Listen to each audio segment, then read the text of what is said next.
Persekutuan Pemuda Gereja Toraja atau PPGT merupakan salah satu organisasi intra-gerejawi di dalam Gereja Toraja. Persekutuan Pemuda Gereja Toraja adalah wadah pembinaan, pelayanan, dan persekutuan pemuda Gereja Toraja dalam jemaat. Organisasi PPGT merupakan organisasi yang pertama hadir di Gereja Toraja.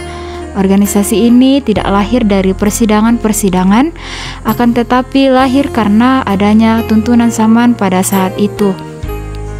PPGT hadir oleh karena kondisi politik yang ada ketika itu. Kehadiran PPGT pada saat itu betul-betul memberi warna dalam pelayanan kepada pemuda. Selain PPGT dijadikan wadah pelayanan kepada pemuda, PPGT juga adalah wadah untuk aktualisasikan keinginan untuk berorganisasi.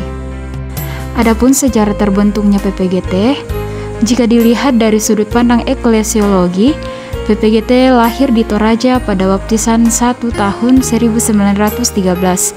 Akan tetapi, dari segi kelembagaan dan organisasi, PPGT baru dinyatakan lahir pada tanggal 11 Desember 1962. Pertemuan pertama dilaksanakan oleh beberapa orang pemuda di asrama Elim. Pada saat itu, seksi pemuda diangkat menjadi salah satu seksi dalam KUGT. Dimulai dari konferensi sinode kelima yang diadakan di Rantepao pada tanggal 25 Februari sampai dengan tanggal 5 Maret 1955. Pada saat itu, pemuda menjadi salah satu seksi dalam KUGT dengan nama Seksi Pemuda Kebudayaan bersama dengan 8 seksi lainnya, yaitu Seksi Kegerejaan, Seksi Keuangan, Usaha Pembangunan, Seksi Kesehatan, Lektur Teologia, Seksi Perhubungan, dan Verifikasi Visitor.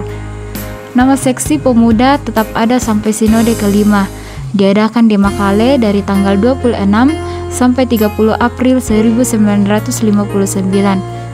Pada konferensi ini dinyatakan bahwa sektor pemuda sudah mandiri dan tidak lagi terikat dengan kebudayaan. Nama Seksi Pemuda ini bertahan sampai sidang Sinode 10 tahun 1965 di Makassar. Dalam sidang Sinode 10 ini, Seksi Pemuda berubah menjadi Seksi Pembinaan Kader, dan pada tahun yang sama, tepatnya 21 sampai 29 Desember 1965, perwakilan pemuda dari berbagai tempat berkumpul di Rantepao mengadakan Kongres 1 dan memutuskan penggunaan nama Persekutuan Pemuda Gereja Toraja atau PPGT.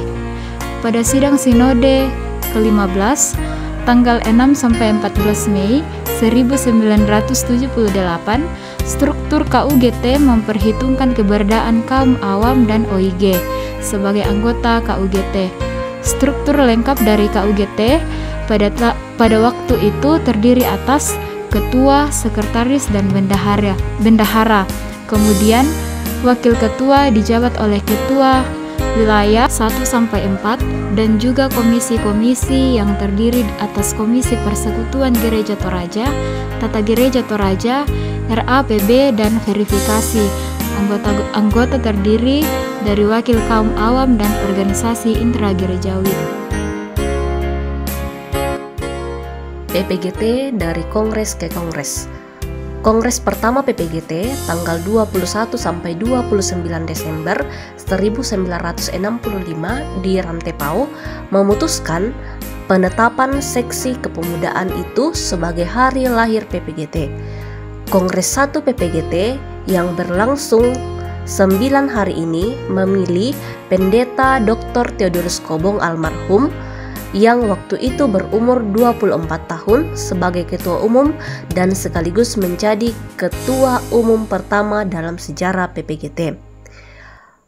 Kongres kedua PPGT digelar pada tanggal 29 Maret sampai 5 April 1969 di Tangmentoe dan kembali mengangkat Pendeta Dr. Theodorus Kobong sebagai ketua umum PPGT untuk kedua kalinya. Kongres ketiga PPGT kali ini bernama KSK 3 atau Konferensi Studi dan Kongres 3. digelar di Makkale tahun 1978. Untuk tanggal pasti tidak terdokumentasi. Kemudian pada saat itu memilih AJT Allorerung sebagai Ketua Umum dan R. Tanggulungan BTH sebagai Sekretaris Umum. Selanjutnya, KSK 4 PPGT berlangsung di Rantepao tahun 1978 dan memilih Pendeta Jacob K. Parantean sebagai Ketua Umum PPGT. KSK 5 PPGT berlangsung di Palopo tahun 1980 dan memilih Pendeta Ruben Tanggulungan sebagai Ketua Umum PPGT periode 1980 sampai dengan 1982 dan Pendeta Henriette Lebang sebagai Sekretaris Umum Pengurus Pusat PPGT periode 1980 sampai 1982. Konferensi Studi dan Kongres ke-6 PPGT berlangsung tahun 1982 di Rantepao dan memilih Pendeta Luther Tambak sebagai Ketua Umum dan Pendeta Simon Mutu sebagai Sekretaris Umum Pengurus Pusat PPGT periode 1982 sampai 1985. Konferensi Studi dan Kongres ke-7 PPGT berlangsung tahun 1985 di Palu dengan tema Yesus Kristus Kehidupan Dunia dan subtema dengan iman, pengharapan, dan kasih sambil berjalan memasuki akhir abad ke-20. Kita tingkatkan peran serta generasi muda Gereja Toraja dan pembangunan nasional sebagai pengamalan Pancasila. Ketua pimpinan sidang adalah Theophilus Allorerung. KSK ke-7 ini memilih Dr. Randus CL Palimbong sebagai Ketua Umum dan Pendeta Ruben Pasombo BTH sebagai Sekretaris Umum Pengurus Pusat PPGT periode 1985 sampai 1988. Konferensi Studi dan Kongres ke-8 PPGT berlangsung pada tanggal 20 sampai 26 November 1988 di Aula SMA Kristen Palopo. Lukas Sombolayuk terpilih sebagai Ketua Umum dan Dr. Randus Habel Pongsi Bidang sebagai Sekretaris Umum Pengurus Pusat PPGT periode 1988 sampai 1992. Konferensi Studi dan Kongres ke-9 PPGT berlangsung pada tanggal 26 November sampai 3 Desember 1992 di PKP KNPI Sudiang Makassar dan memilih Dr. Randus Habel Pongsi Bidang sebagai Ketua Umum dan Pendeta DHB Sampetoding STH sebagai Sekretaris Umum Pengurus Pusat PPGT periode 1992 sampai 1997. Kongres ke-10 PPGT kali ini tidak lagi menggunakan KSK, berlangsung pada tanggal 12 sampai dengan 18 Mei 1998 di Gektengan. Molor 6 bulan dari jadwal karena ketidaksiapan panitia. Kongres ke-10 ini memilih Pendeta Soleman Allolinggi sebagai Ketua Umum dan Agustinus sebagai Sekretaris Umum full-timer untuk masa bakti 1998 sampai dengan tahun 2003. KSK ke-11 PPGT kali ini kembali menggunakan KSK berlangsung pada tanggal 17 sampai 22 November 2003 di Jemaat Sapan, Klasis Parandangan. KSK ke-11 ini memilih Pendeta Bernardus Randuk STH sebagai Ketua Umum dan Pendeta Yusak Toding sebagai Sekretaris Umum full-timer untuk periode 2003 sampai 2008. Kemudian, Konferensi Studi dan Kongres ke-12 PPGT berlangsung pada tanggal 10 sampai 14 September 2008 di Samarinda, Untuk pertama kali KSK dilaksanakan di luar Sulawesi. KSK ke-12 memilih Pendeta Yusuf Paliling STH sebagai Ketua Umum dan Ferry Hendra STH sebagai Sekretaris Umum full-timer untuk periode 2008 sampai dengan 2013. KSK ke-12 di Samarinda disebut sebagai Kongres Perubahan dan Pembaharuan PPGT dengan ditelorkannya paradigma baru PPGT melalui 12 pokok-pokok panggilan PPGT 2008 sampai dengan 2013. Selanjutnya, Konferensi Studi dan Kongres ke-13 PPGT berlangsung di Seriti pada tanggal 4-8 November 2013. Kemudian memilih Saudari Ferry Hendra STH sebagai Ketua Umum dan Cherry Parimba ST sebagai Sekretaris Umum dan Mulyati Nelce ST sebagai Bendahara Umum Pengurus Pusat PPGT untuk periode 2013 sampai dengan 2018.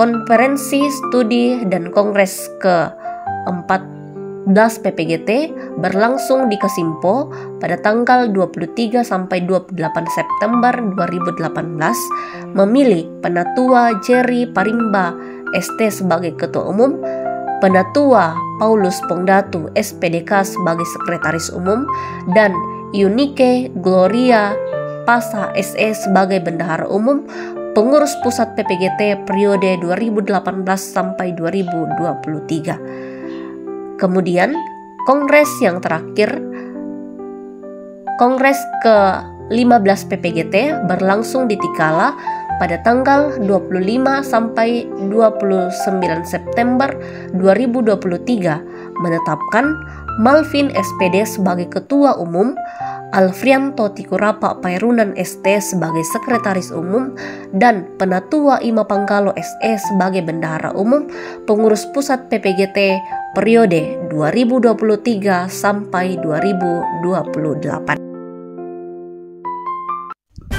Adapun visi dan misi PPGT. Visi PPGT adalah disukai oleh Allah dan manusia. Visi ini diharapkan dapat menjadi gambaran tentang masa depan yang diharapkan oleh individu atau organisasi. Disukai oleh Allah dan manusia mengacu pada tindakan kita.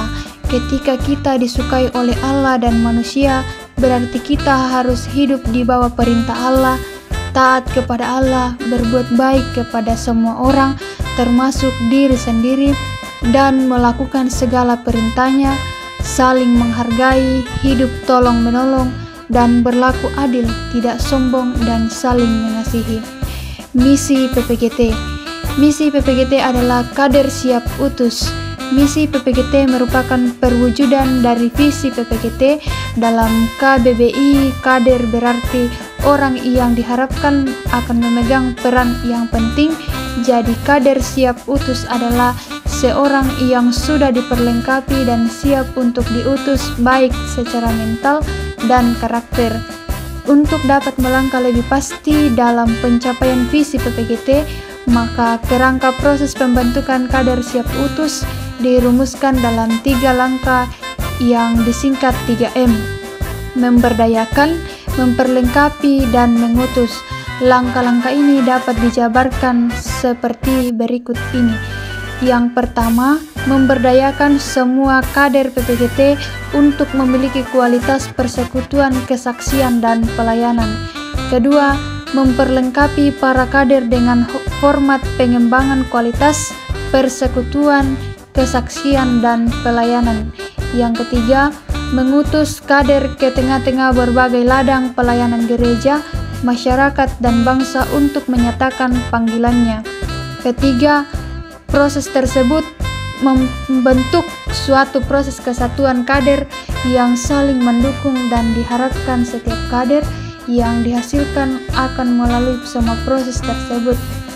Hasil dari ketiga proses itulah yang melahirkan apa yang kita sebut kader siap utus.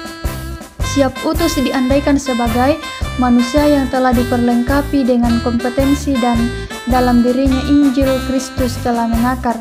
Kader siap utus tidak hanya dapat dilihat dari jenjang kepengurusan yang pernah dilalui dalam organisasi, tetapi dari proses pendidikan kader yang telah dialami. Kader siap utus juga diandaikan sebagai kader yang mampu untuk menyatakan sikap ugari dalam kesehariannya. Dia menjadi kader yang mempunyai disposisi batin yang baik dan memiliki akal sehat dalam menentukan keputusan.